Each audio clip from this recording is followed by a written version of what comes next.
Hello students, अपने last video में बेटा हमने अकाउंटिंग इक्वेशन सीखी थी और वो अकाउंटिंग इक्वेशन एक्चुअली में थी क्या? वो थी आपकी जो असेट्स होंगी वो आपकी कैपिटल प्लस लायबिलिटी के इक्वल होंगी।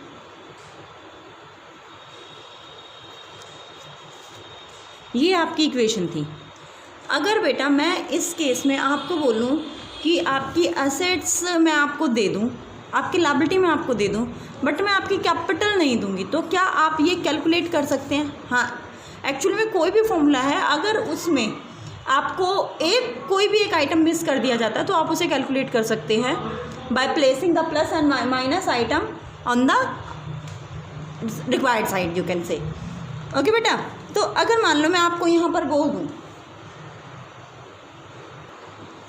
अगर आपको मैं एक क्वेश्चन दूँ और उसमें बोल दूँ the capital of the firm 1,20,000 and liability are 20,000, then find out the asset.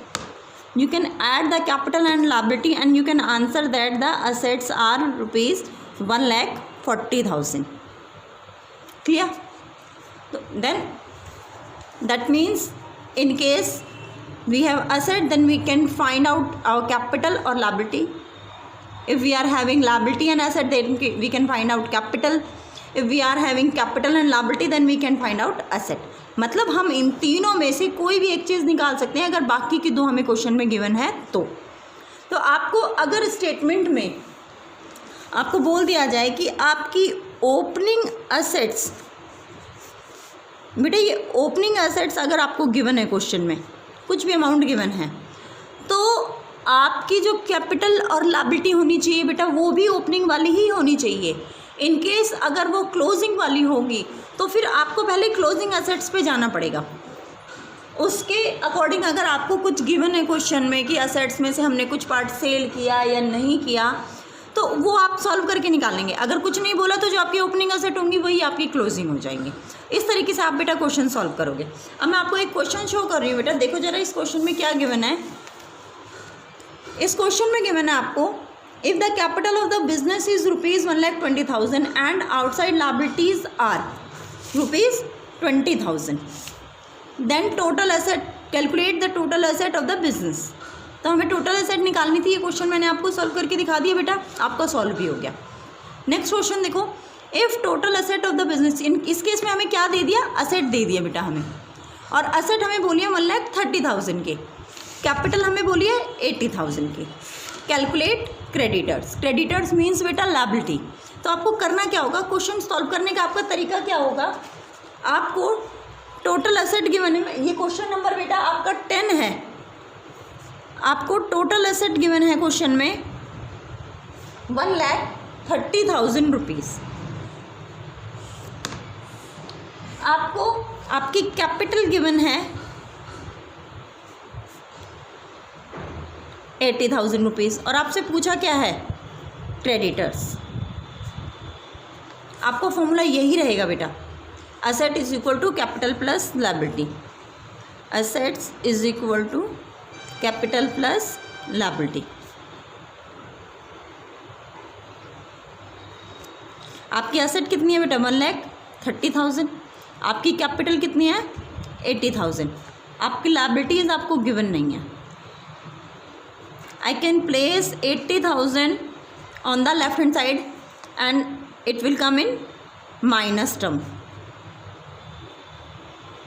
In that way we can calculate our liability. 1,30,000 minus 80,000 अगर मैं करूँगी तो मेरा कितना आ जाएगा बेटा? ये 50,000, और 50,000 क्या हो जाएगी मेरी? लायबिलिटी। लायबिलिटी मीन्स मेरे क्रेडिटर्स। तो मेरे क्रेडिटर्स यहाँ कितने के आ गए? 50,000 के। क्लियर हुआ बेटा? तो इसी तरीके से अगर आपको क्वेश्चन दिया जाता है तो आप इजीली इसे सॉल्व कर सकते हैं।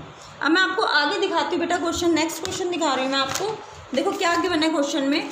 क्वेश्चन में हमें गिवन है, A commenced his business, his cloth business on 1 April 2011। 1 April को इसने अपना बिजनेस शुरू किया with the capital of rupees 3 lakh. अब हमारी ये कैपिटल किस डेट को है? 1 अप्रैल को है। ओके बेटा, एक चीज़ याद रखना, जो 1 अप्रैल होती है ना वो हमारी ओपनिंग डेट के कंसिडरेशन में ही आती है। और वैसे भी इस क्वेश्चन में आपको क्लियर बोला है 1 अप्रैल 2011 और ये है 31 मार्च 2012। तो इसका मतलब ये हुआ ये हमारा ओपनिंग है और ये क्लोजिंग है साल की। हिज एसेट्स वर वर्थ ₹5 लाख। तो आपको जो कैपिटल दी थी वो ओपनिंग कैपिटल है, लेकिन आपको जो यहाँ असेट्स दिए हैं वो आपकी कौन सी है बेटा, क्लोजिंग असेट्स हैं। और आपको यहाँ लायबिलिटीज़ गिवन है 1 लाख। क्लियर हो गया। आपको बोला गया find out his closing capital and profit earn during the year. Okay, first of all जो इन्फॉर्मेशन आपके पास है आप उसे नोट डाउन करेंगे। तो आपको क्वेश्चन में गिवन क्या क्या है बेटा, यहाँ पर हमें यहाँ क्वेश्चन में गिवन है, सबसे पहले है हमारी ओपनिंग कैपिटल जो कि है 3 लाख रुपीज़। उसके बाद है हमारी क्लोजिंग असेट्स जो कि है 5 लाख रुपीज़। उसके बाद हमें लायबिलिटीज़ गिवन है जो कि है 1 लाख रुपीज़। क्लियर। हमारी क्लोजिंग असेट और क्लोजिंग लायबिलिटी गिवन है, तो क्या हम इस क्लोजिंग असेट और क्लोजिंग लायबिलिटी का फॉर्मूला निकाल कर क्लोजिंग कैपिटल कैलकुलेट कर सकते हैं। मैंने आपको बताया था ना बेटा, अगर ओपनिंग गिवन है तो ओपनिंग ही कैलकुलेट होगा और क्लोजिंग गिवन है तो क्लोजिंग ही कैलकुलेट होगा। तो इस तरीके से आप अपनी क्लोजिंग कैपिटल कैलकुलेट कर सकते हो। आपकी क्लोजिंग कैपिटल वही फॉर्मूला आपको वही लगाना है, assets is equal to capital plus liability. आपकी एसेट्स है यहाँ पर 5 लाख रुपीज़ और आपकी कैपिटल आपको पता नहीं है, लायबिलिटी आपकी 1 लाख रुपीज़ है। तो मैं अगर 5 लाख में से 1 लाख को माइनस कर दूँ as it is being added here, तो मैं यहाँ पर डिडक्ट कर देती हूँ, तो मेरी क्या आ जाएगी यहाँ पर कैपिटल। तो मेरी कैपिटल कितनी आ रही है बेटा, 4 lakh. Capital is equal to 4 lakh rupees. अब मैं आपको एक बात बताती हूँ बेटा, आपको साल में कितना प्रॉफिट हो रहा है ये बात जानने के लिए आप 2 चीज़ें चेक कर सकते हो। आप देख सकते हो कि आपकी क्लोजिंग कैपिटल कितनी आ रही है, यानी साल के एंड में आपने कितना अमाउंट इन्वेस्ट किया हुआ है अपने बिजनेस में, और साल के शुरुआत में क्या था। जैसे इसमें आपने साल के शुरुआत में कितने लगाए थे, 3 लाख रुपए, एंड आते आते आते आते ये कितने हो गए, कैपिटल कितनी होगी बेटा आपकी 4 लाख रुपीज़। दैट मीन्स आपने प्रॉफिट अर्न किया है तभी तो हुआ होगा, अगर लॉस होता तो कम हो जाती आपकी क्लोजिंग कैपिटल। तो इसमें आपका जो प्रॉफिट होगा उसका क्या फॉर्मूला हो जाएगा बेटा, closing capital minus opening capital. इस तरीके से हम कैलकुलेट कर सकते हैं। ठीक है जी, हमने यहाँ पर 4 लाख माइनस 3 लाख किया तो 1 लाख क्या आ गया हमारा प्रॉफिट। क्लियर हो गया बेटा। अब आगे आपने क्या करना है बेटा, आपका प्रॉफिट आ गया 1 लाख रुपीज़ का। अब आपको मैं एक और फॉर्मूला बता रही हूँ बेटा प्रॉफिट का। ये वो केस था बेटा अभी जो हमने लास्ट किया जिसमें ना तो आपने एडिशनल कैपिटल लगाई थी कोई भी,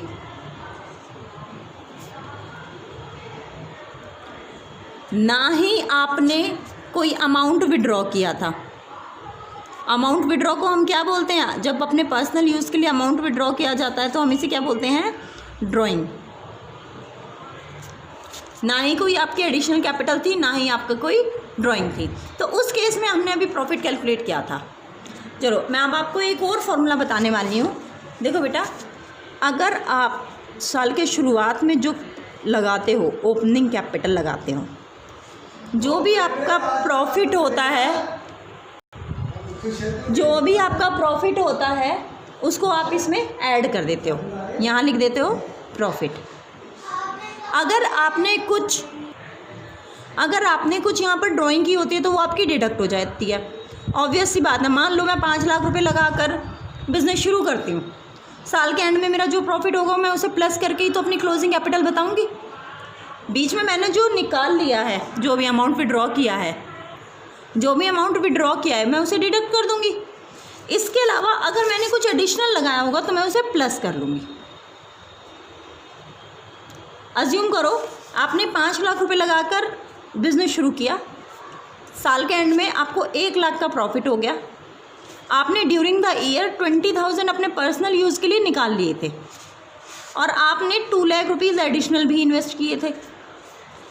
तो 5 लाख रुपए तो पहले लगे हुए थे, 2 लाख और लगा दिए, तो क्या हो गया 7 लाख रुपीज़। साल के एंड में 1 लाख का प्रॉफिट हो गया, अभी हो गए 8 लाख रुपीज़, लेकिन आपने 20,000 विड्रॉ कर लिए, तो आपके कितने बन जाएंगे अभी बेटा 7,80,000। तो ये किस चीज़ का फॉर्मूला बन गया आपका, ये फॉर्मूला है आपका क्लोजिंग कैपिटल का। क्लियर हो गया। अब इस फॉर्मूले में अगर मैं आपको कोई एक चीज़ मिसिंग देती हूँ इस पूरे फॉर्मूले में, तो आप वो इजीली कैलकुलेट कर सकते हो बेटा।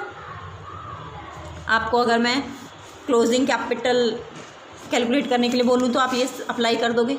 अगर मैं प्रॉफिट कैलकुलेट करने के लिए बोलती हूँ तो आप क्या करोगे, आप प्रॉफिट को एक साइड पे रख देंगे और बाकी सारी चीज़ों को क्लोजिंग कैपिटल वाली साइड में ले आएंगे। देखो जैसे आपने प्रॉफिट इधर रखा, बाकी सब चीज़ों को आप इधर लाने वाले हो, तो क्लोजिंग कैपिटल माइनस क्या करेंगे आप, ओपनिंग कैपिटल।